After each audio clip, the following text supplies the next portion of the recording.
Olá, eu sou a psicóloga Cleonaide e hoje eu quero tratar com você num tema importante, que é o impacto da separação para os filhos adolescentes. Nós sabemos que cada adolescente, ele se comporta de uma maneira diante do sofrimento e também das incertezas. Mas as características que eu vou apresentar aqui não se encaixa com todos os adolescentes, mas é claro que existem algumas coisas que é pertinente a esta faixa etária. Então, para iniciar o tema, eu quero citar Rubem Alves. Ele diz o seguinte: toda separação, ela é triste. Ela guarda memória de tempos felizes ou de tempos que poderia ter sido felizes. Então, se para um adulto a separação é triste, imagine a representação da separação para os filhos deste relacionamento. A adolescência, ela é uma fase de transição, onde o indivíduo está saindo da fase da infância para começar a viver em um mundo adulto. Então, nesta fase, é muito comum para todos os adolescentes as emoções oscilantes, em decorrência das mudanças que ocorrem no seu interior e também no seu físico, com a chegada, com o disparar dos seus hormônios. São, nesta fase, concentradas em si mesmas. Então, o egocentrismo, ela faz parte da faixa etária da adolescência. Sentimentos de ansiedade, de angústia, de preocupação. Então, como um adolescente ele reage com a separação dos seus pais? Qual é o impacto dessa separação na dinâmica das questões emocionais? A primeira coisa é revolta e também isolamento. Em alguns momentos, essa revolta ela pode ser verbal, como também ela pode carregar uma revolta que a família não percebe diretamente isso.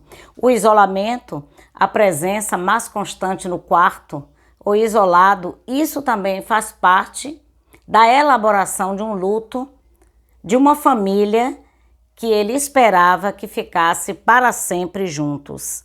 Na adolescência também se carrega um enorme sentimento de culpa, aquela sensação que podia ter feito alguma coisa para evitar a separação dos seus pais. E de algum modo, dentro dele há uma ideia de que ele tem algum comprometimento com a relação de conflito entre os pais. Temores também de retaliação em relação àquele genitor que não permaneceu no ambiente familiar. Às vezes, esse adolescente vai viver com o pai ou vai viver com a mãe e há um certo receio de que a ausência dessa figura cause uma retaliação ou a não aceitação pelas decisões que esse adolescente vai tomar no percurso da sua existência. Raiva e tristeza, elas se misturam com tamanha intensidade que não sabemos exatamente qual é o ponto de equilíbrio entre essas duas emoções constantes. O desejo de autonomia e também de individuação.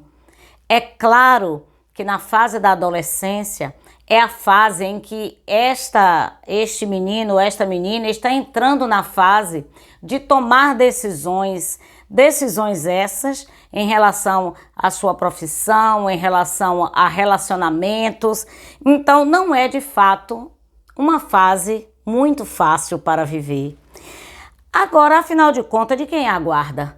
Bem, a guarda dos filhos, ainda que o pai ou a mãe tenha pegado a guarda em relação ao juiz, Você tenha isso escrito, mas a responsabilidade pela guarda de um filho ou de uma filha é exatamente do casal.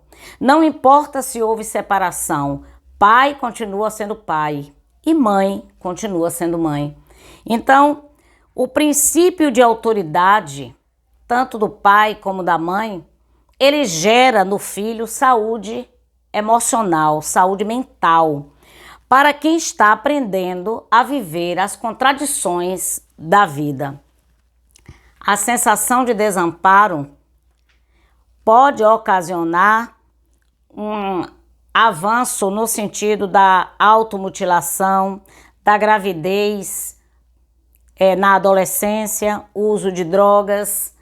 Nesta fase, cada adolescente ela vai fazendo as suas escolhas e a depender da sua capacidade interna de reagir a frustrações, a tristezas, a angústias, isso pode de fato desencadear todas essas características aqui, como por exemplo um casamento precoce.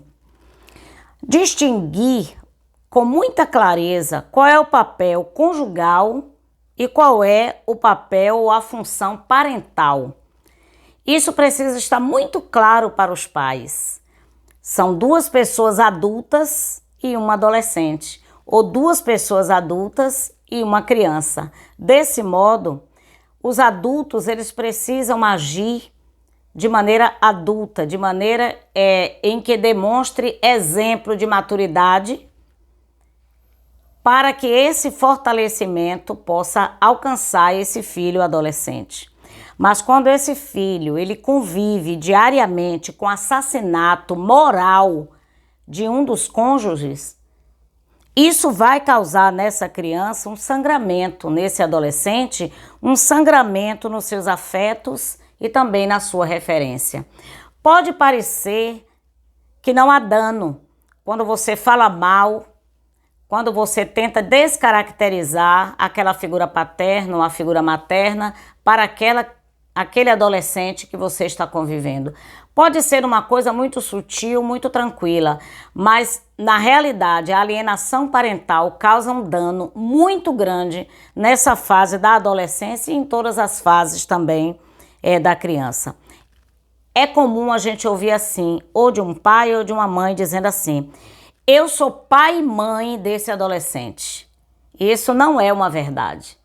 Não é possível que um pai assuma os dois lugares na vida de uma adolescente, na vida de uma criança.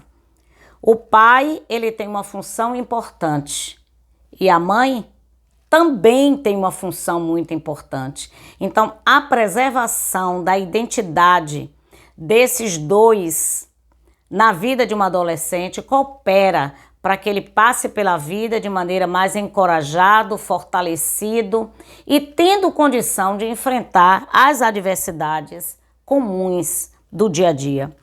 Aí eu ouço no consultório alguns que falam assim: não se preocupe, porque ele não precisa de ninguém, porque tem a mim. Ou então assim: eu cuido, eu faço tudo por ele. Bem, você pode cuidar, você pode fazer tudo por ele ou por ela, mas se essa figura tem uma mãe, essa mãe precisa ser acionada. Se essa figura tem um pai, esse pai também precisa ser acionado.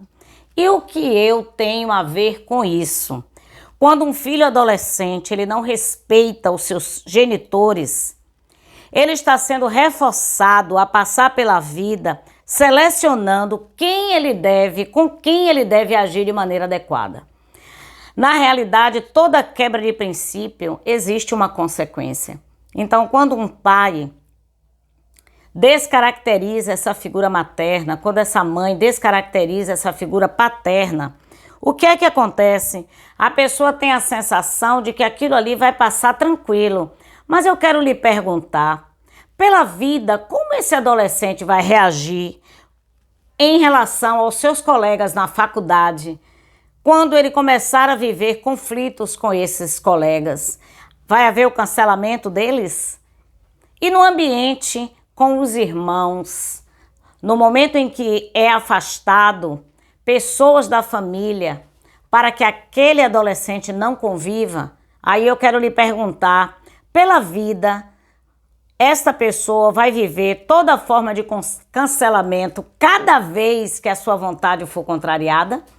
Desse modo, no estágio, no trabalho, com os amigos, com o namorado, com o noivo, com o cônjuge. Então, quando um pai, uma mãe permite que um filho desrespeite o seu pai, desrespeite a sua mãe, ele está autorizando esse adolescente a passar pela vida construindo relações adoecidas. Todo comportamento inadequado, ele precisa ser corrigido. Unidos na educação e no bem-estar dos seus filhos. Esta é a proposta. Não importa se a relação conjugal encerrou, mas a relação com os filhos precisa continuar.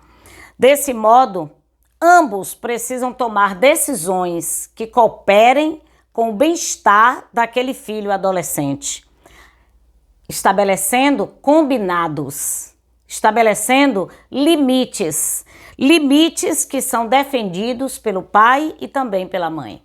De modo geral, quando alguém assume a guarda de um filho, tem a sensação de que pode descartar o outro e tomar todas as decisões, mas isso não gera saúde para os filhos, e a proposta é que haja bem-estar e haja uma união para que essa educação ela aconteça de modo a fazê-los crescer dentro da sociedade de maneira equilibrada.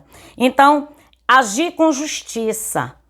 A pergunta é: como você gostaria de ser tratado se a guarda estivesse com você? Então, é esse ponto de justiça, é esse ponto de equilíbrio que coopera para que a separação ela não tenha que necessariamente gerar traumas, dores, angústias e adoecimento psíquico. A prática da tolerância. Com quem é que os filhos vão aprender a prática da tolerância? Esse ensinamento precisa ocorrer exatamente no ambiente familiar. Então, ensine no ambiente familiar que é possível não estar convivendo diretamente com aquela pessoa, mas preservar a dignidade, o respeito, a justiça, a equidade. Então, eu quero mais uma vez fechar com o pensamento, dessa vez fechar com o pensamento de Rubem Alves. Ele diz: toda separação é triste. Ela guarda a memória de tempos felizes, ou pelo menos daquilo que poderia ter sido. Se a separação ela causa dor para pessoas adultas, é preciso repensar o impacto da separação para os filhos adolescentes. É possível cuidar dos adolescentes para que eles aprendam que fechamento de ciclo não significa cancelamento. Desse modo, eu espero que nesta semana o trato com adolescentes seja marcado com amor, que seja marcado pela presença do limite, para que assim esta criança, esse adolescente, possa passar pela vida de maneira equilibrada. Um abraço para vocês.